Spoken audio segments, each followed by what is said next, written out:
Hola, soy Teresa Montalvo, soy neuro y os voy a hablar en este tema de los síntomas focales en la urgencia. Quizá los síntomas focales sea lo que más miedo nos dé al enfrentarnos a un paciente urgente, y esto es pues porque el mismo síntoma se puede presentar por lesión en diferentes partes del sistema nervioso central e incluso también del sistema nervioso periférico. Y hay muchísimas patologías que se presentan con los mismos síntomas. Algunas patologías pues muy graves que pueden causar muchísimas secuelas al paciente, y otras pues que serán patologías más o menos banales y que se puedan manejar desde las consultas, ¿vale? Y un poco para centrar el tema nos preguntamos ¿qué es un déficit neurológico focal? Pues es un conjunto de síntomas y signos que se producen por un daño localizado en alguna parte del sistema nervioso central, y que en función de dónde se produzca este daño, pues se produce en un hemisferio, en el otro, en el cerebelo, en la médula, pues se caracterizará por unos síntomas o por otros.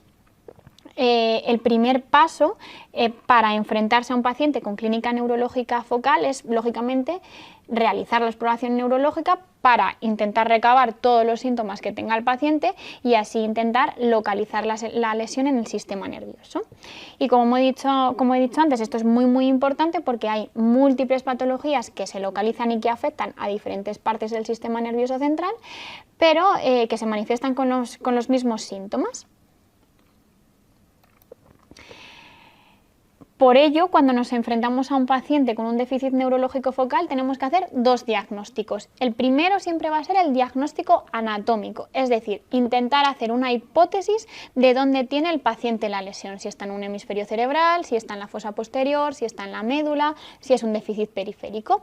Y una vez que tengamos orientado dónde tiene el paciente la lesión neurológica, podremos pensar en las diferentes etiologías, ¿vale? Pues porque no es lo mismo una lesión cerebral que una lesión medular. En la lesión cerebral pues son más frecuentes las etiologías, por ejemplo, vasculares, mientras que en las lesiones medulares son más frecuentes las etiologías inflamatorias o las etiologías traumáticas, como veremos, ¿vale?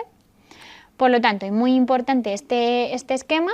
Hay que explorar al paciente con toda la exploración neurológica completa, identificar todos los síntomas neurológicos que tenga nuestro paciente, establecer un diagnóstico anatómico o topográfico de sospecha y después ya intentar valorar la etiología de esa lesión, y con las pruebas complementarias pues vamos a intentar comprobar que el paciente tiene una lesión donde nosotros sospechamos, y también pues nos orientarán hacia la etiología. Y esto es muy importante, siempre pedir las pruebas complementarias en pacientes con déficit neurológicos focales de forma dirigida.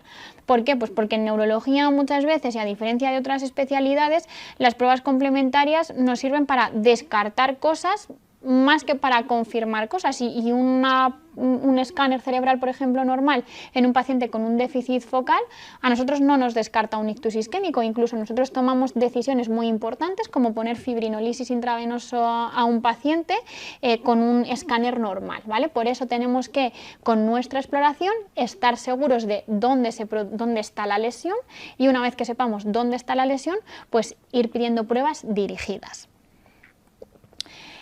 ¿Cómo vamos a saber dónde está la lesión? Pues por desgracia o por suerte, recordando la anatomía.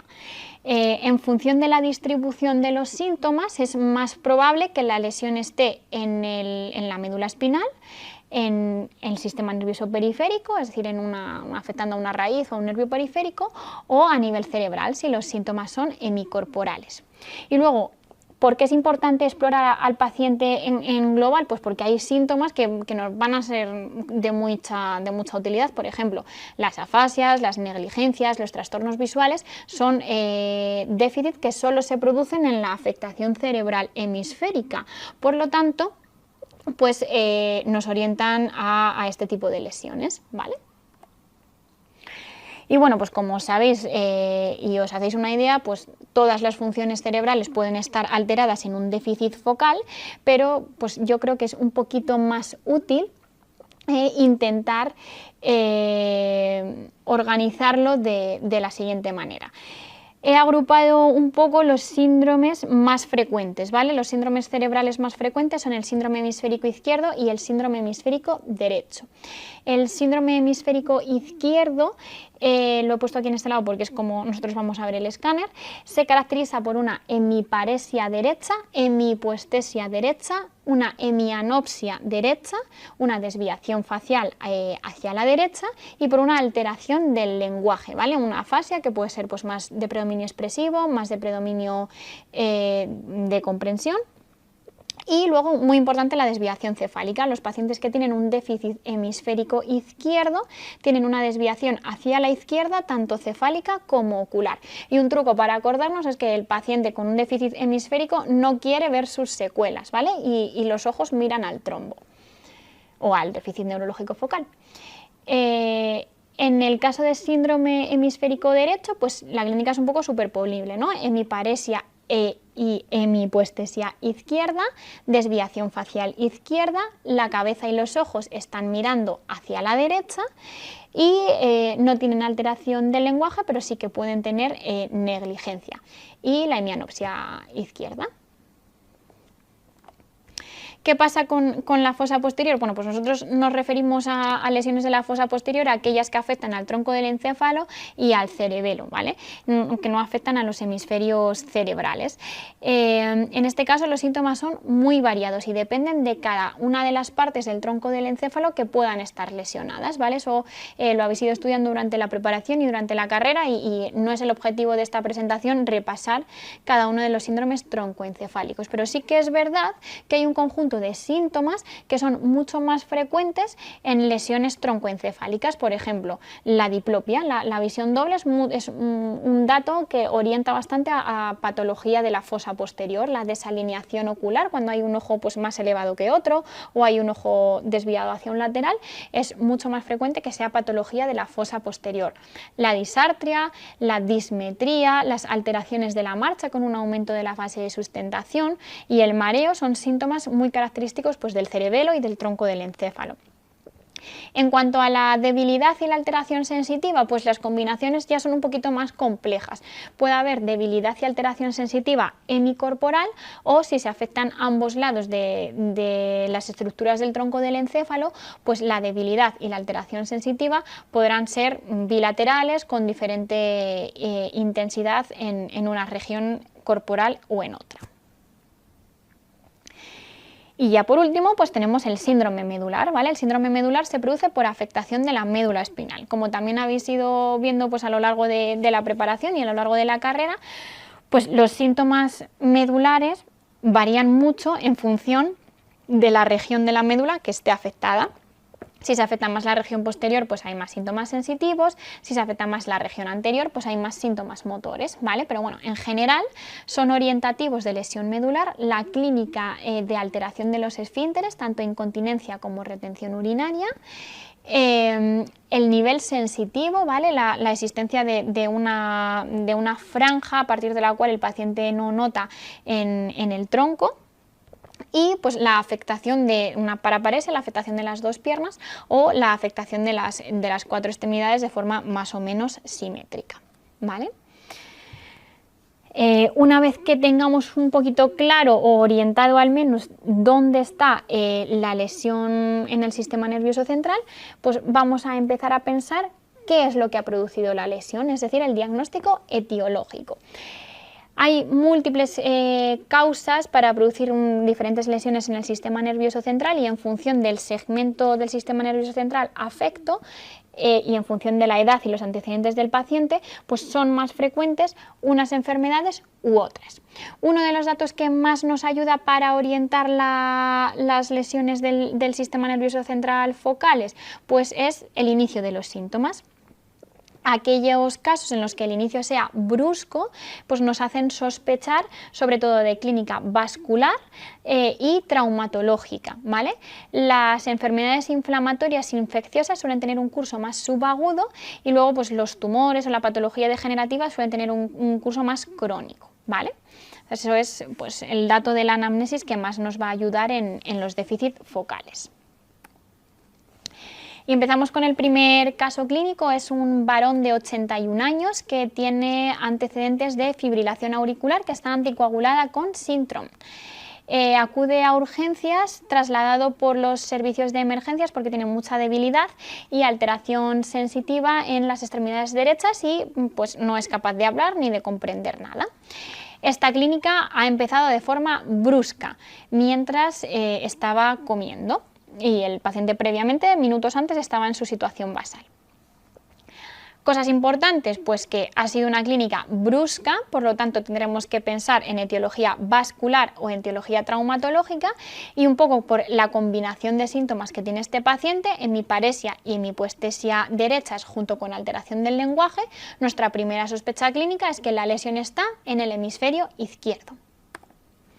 Y este es quizá el mensaje más importante de esta charla, que en todos los pacientes que vayan a urgencias con síntomas focales de inicio brusco hay que sospechar que el origen o la etiología de la lesión es un ictus, ¿vale?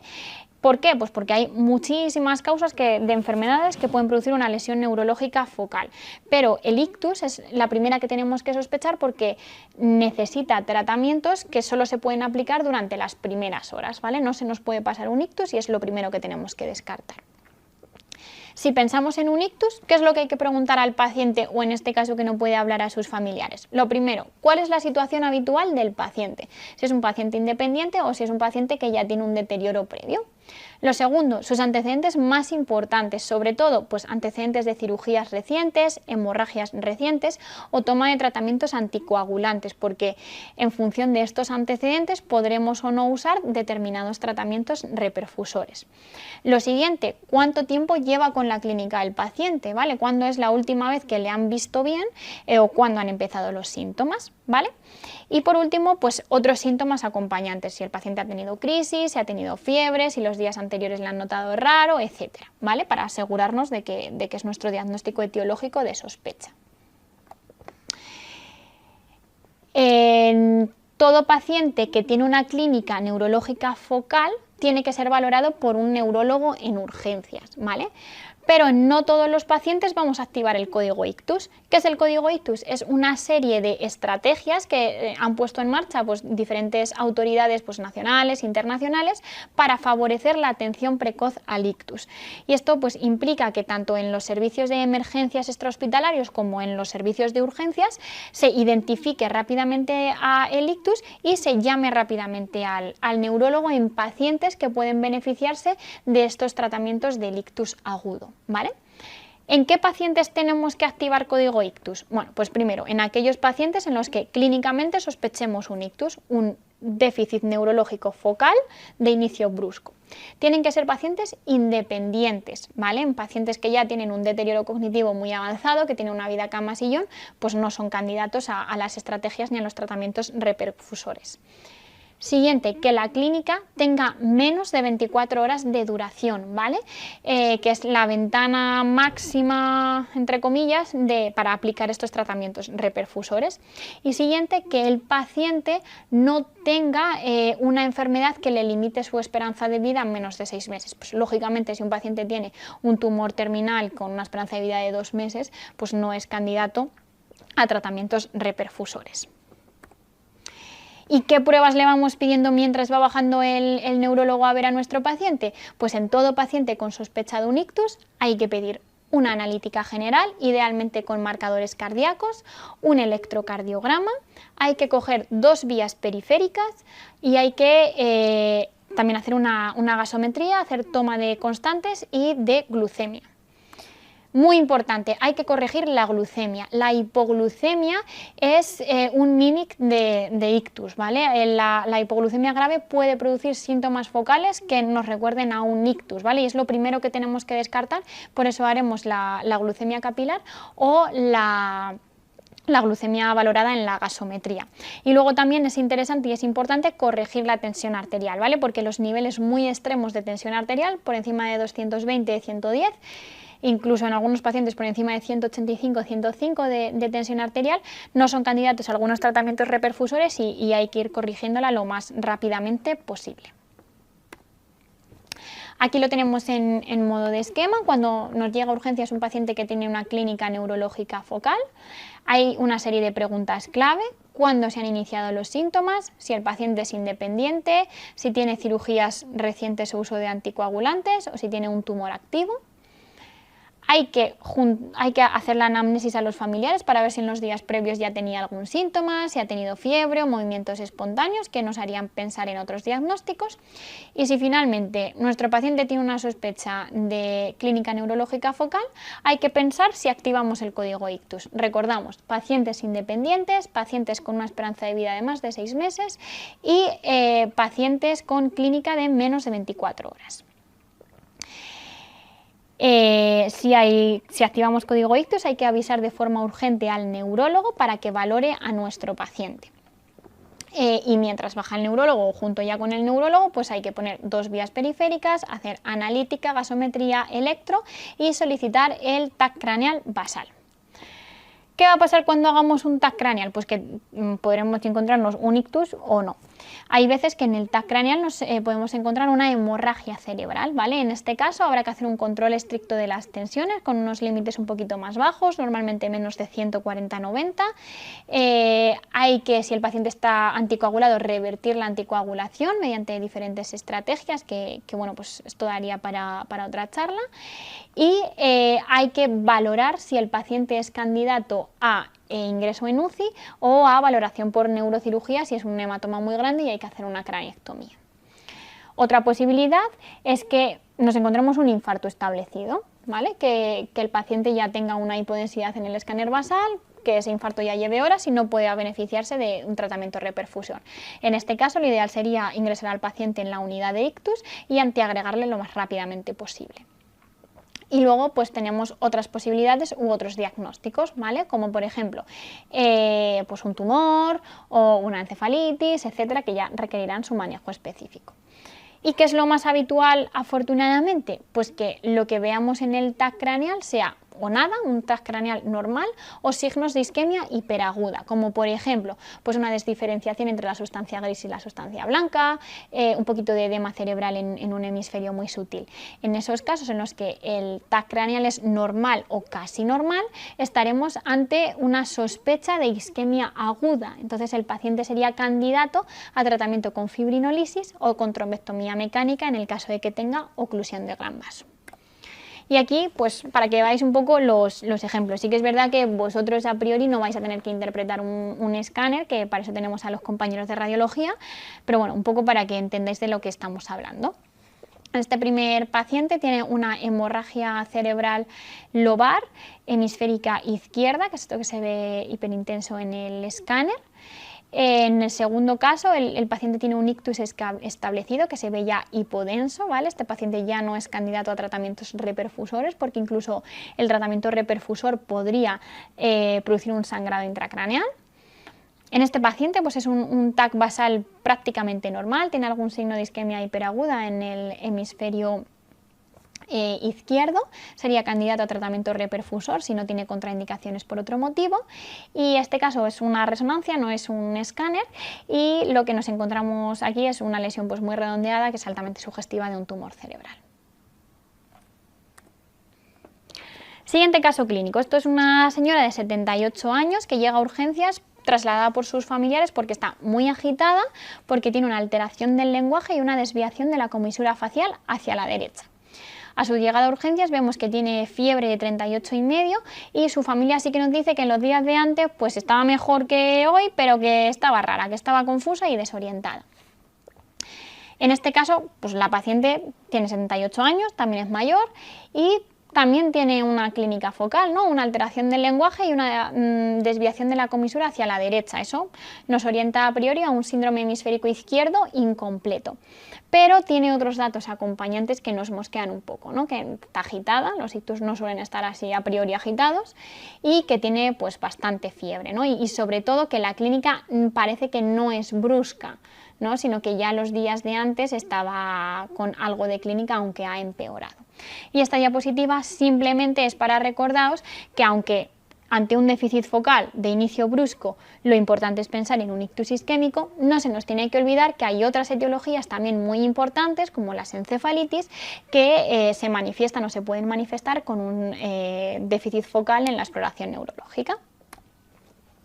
Siguiente caso clínico y totalmente diferente, es un chico de 17 años que acude a urgencias por debilidad en las dos piernas que le imposibilita caminar. En la exploración física, además, tiene un nivel sensitivo. A nivel del ombligo, pues parece que por debajo del ombligo no nota bien, no nota igual que por encima del ombligo, y se queja también de que le cuesta mucho hacer pis, ¿no? Que tiene que apretarse la tripa para conseguir orinar y no vacía del todo la vejiga. Y nos cuenta que el día antes, estando esquiando, pues tuvo un traumatismo bastante fuerte en la espalda y que desde entonces cada vez está peor desde el punto de vista motor. ¿Qué cosas son importantes aquí? Pues el nivel sensitivo, la debilidad de ambos miembros inferiores a la vez y la retención urinaria. Como estaréis sospechando, estos tres síntomas orientan de forma pues, muy sugestiva hacia la localización medular, ¿vale? El síndrome medular. Los síntomas medulares son muchísimo menos frecuentes que los síntomas cerebrales en la urgencia, pero que sean menos frecuentes no quiere decir que sean menos importantes. ¿Por qué? Porque el tratamiento diferido o retrasado del síndrome medular puede producir muchas secuelas, incluso secuelas que ya no sean recuperables o que sean difícilmente recuperables, ¿vale? Por eso también hay que estar muy atentos, especialmente pues, en gente joven, aunque bueno, pues también en personas más mayores. Lo que nos tenemos que preguntar siempre en un síndrome medular es de si es de etiología traumática o si no es de etiología traumática, ¿vale? ¿Por qué? Pues porque la etiología traumática suele producir una compresión medular aguda que requiere tratamiento neuroquirúrgico urgente, ¿vale? Las otras etiologías pues, frecuentes, como por ejemplo la inflamatoria, generalmente no requieren tratamiento tan urgente, podemos poner pues, corticoides y evaluarlo de una forma un poquito más tranquila, aunque bueno, precoz también. Hay que vigilar desde que se instauran los síntomas hasta que el paciente va a urgencias, cómo van evolucionando los síntomas, si los síntomas están estables o si los síntomas cada vez son peores. Y por otro lado, hay que ver qué tipos de síntomas tiene el paciente. Cuando el paciente únicamente tiene síntomas sensitivos, digamos que nos da cierto margen a poder estudiar más tranquilamente, siempre en el ámbito de urgencias, pero bueno, de forma un poquito más relajada, la etiología del paciente. Si el paciente tiene síntomas motores o síntomas esfinterianos progresivos, hay que manejarlo un poquito más rápido, ¿vale? Otro de los problemas del síndrome medular en la urgencia es que para ver la médula, como todos ya sabéis, únicamente nos va a servir la resonancia magnética. Y la resonancia magnética es una prueba que no está disponible en todos los servicios de urgencias, ¿vale? El escáner de columna en ciertos pacientes puede ser de ayuda, ¿vale? Sobre todo pues, cuando sospechamos una lesión traumática en la que hay una fractura vertebral y la vértebra está desplazada y se colapsa el canal medular. Pues ahí lógicamente la médula estará afectada, pero son datos indirectos. Para ver afectación medular hay que hacer una resonancia medular de urgencia. Y aquí tenemos un poquito el esquema, ¿vale?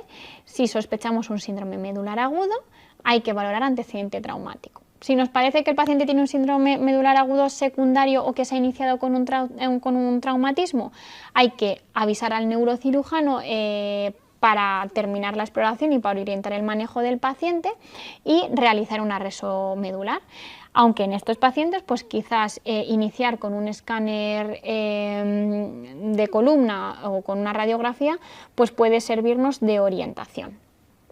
Que no hay sospecha de lesión traumática, estamos planteándonos otras etiologías, por ejemplo, en el caso de pacientes jóvenes, lesiones inflamatorias o lesiones vasculares, que también hay a nivel de la médula, o un tumor que ha progresado. Pues en estos casos habría que avisar a neurología para orientar un poquito más el estudio y el tratamiento, y no nos serviría de mucho el escáner y habría que hacer directamente una reso medular, ¿vale? El tratamiento agudo se debe plantear en aquellos pacientes que tengan clínica progresiva, especialmente si afecta al sistema motor y a los esfínteres, ¿vale? Y pues una pieza muy importante, como todos sabéis, son los corticoides. Vale, Y luego tenemos localizaciones un poquito más peculiares, ¿vale? Como son el cono medular o la cola de caballo. El cono medular es la porción más inferior de la médula espinal, a la altura ya de las vértebras lumbares, y la cola de caballo pues son todas esas raíces que se agrupan en el saco dural justo antes de salir por los agujeros de conjunción.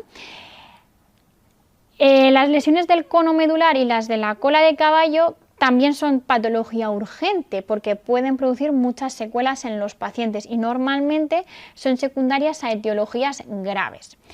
Lo que pasa es que son pues, verdaderamente difíciles de sospechar y de localizar con la exploración neurológica, ¿vale?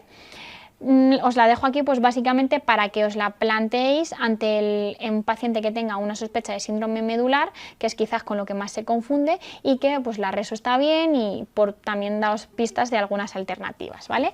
Así como cosa importante, tanto el cono como la cola de caballo van a afectar a los miembros inferiores, los miembros superiores lógicamente no se van a afectar.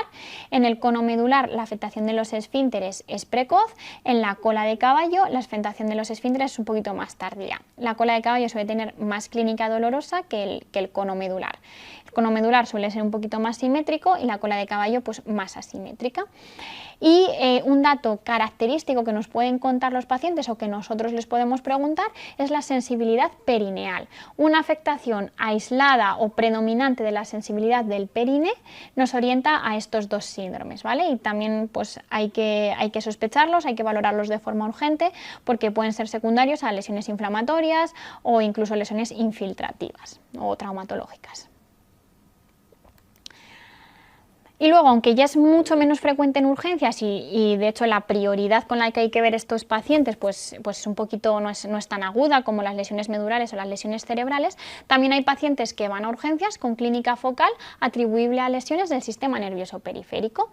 Un tipo de pacientes, pues por ejemplo las radiculopatías, ¿no? Son pacientes que tienen dolor cervical o dolor lumbar irradiado al miembro superior o miembro inferior respectivamente, y a veces se acompañan de debilidad y de síntomas sensitivos. Estos pacientes en urgencias realmente lo que se tiene que hacer bien es el manejo del dolor, ¿vale? Y generalmente los pacientes pueden esperar, si tenemos clara la sospecha de que es de etiología periférica, a una consulta con neurología o con neurocirugía pues de forma preferente, ¿vale? Si la clínica es muy aguda, aunque sospechamos que sea del sistema nervioso periférico, sí que conviene hacer una prueba de imagen, al menos una radiografía cervical o lumbar, para evitar comernos o que no se nos pase por alto una patología vertebral como una fractura vertebral. ¿Y qué pasa con las parestesias? Bueno, pues las parestesias son bastante frecuentes en la urgencia, ya lo iréis viendo. Llamamos parestesias a síntomas sensitivos mal definidos. ¿Con esto qué quiere decir? Pues que se alterna hipoestesia con hiperestesia, con sensación dolorosa, hormigueos, acorchamiento. Los pacientes lo definen de muchas maneras y de forma muy cambiante. Las parestesias son un síntoma muy frecuente asociado a otras patologías, por ejemplo, alteraciones del equilibrio ácido-base, secundarias a algunos tratamientos, acompañantes de cefalea, etc. Y la mayoría de las veces, si son parestesias aisladas, pues no suelen ser patología grave. Sí que es verdad que a estos pacientes hay que hacer una exploración neurológica completa, porque si la distribución de las parestesias es con un nivel sensitivo o una clínica hemicorporal, pues quizás sea la primera manifestación de un síndrome medular o de un síndrome hemisférico. Pero si por el contrario, como es más frecuente, son parcheadas, son cambiantes, cuando distraemos al paciente pues las nota menos, en esos casos pues sí que hay que derivarlo a neurología, porque habrá que hacer pues un estudio complementario y descartar otras etiologías, pero la valoración en urgencias pues no es tan importante. Solo dejaos ahí una frase para que no se os olvide el síndrome de Guillain-Barré. Quizás una de las enfermedades neurológicas graves en las que una de sus primeras manifestaciones son las parestesias. En el caso de las parestesias del Guillain-Barré generalmente no va a ser el único síntoma, y cuando aparecen pues la distribución más característica es afectando a los pies o a las manos desde la punta de los dedos y progresando hacia la región proximal, ¿vale? Muy importante en pacientes con parestesias con esta distribución explorar los reflejos, ¿vale? Y si se tiene una sospecha diagnóstica de síndrome de Guillain-Barré, pues hacer punción lumbar o avisar a neurología. Y bueno, como conclusiones, pues que en todo paciente con clínica neurológica focal, el primer paso es intentar localizar la lesión en el sistema nervioso. Saber si es una lesión cerebral, si es una lesión medular, si es una lesión periférica. Si la clínica es brusca y nos parece que es de origen cerebral, el primer diagnóstico que tenemos que pensar y que tenemos que valorar es el ictus, ¿vale? Porque los tratamientos del ictus tienen una ventana terapéutica estrecha. Luego, que el tiempo de inicio, la edad del paciente, los síntomas acompañantes nos pueden hacer orientar hacia unas etiologías u otras con los mismos síntomas. La presencia de fiebre o movimientos anormales pues es menos frecuente en el ictus y es más frecuente en otras etiologías, como por ejemplo las encefalitis autoinmunes o las encefalitis infecciosas.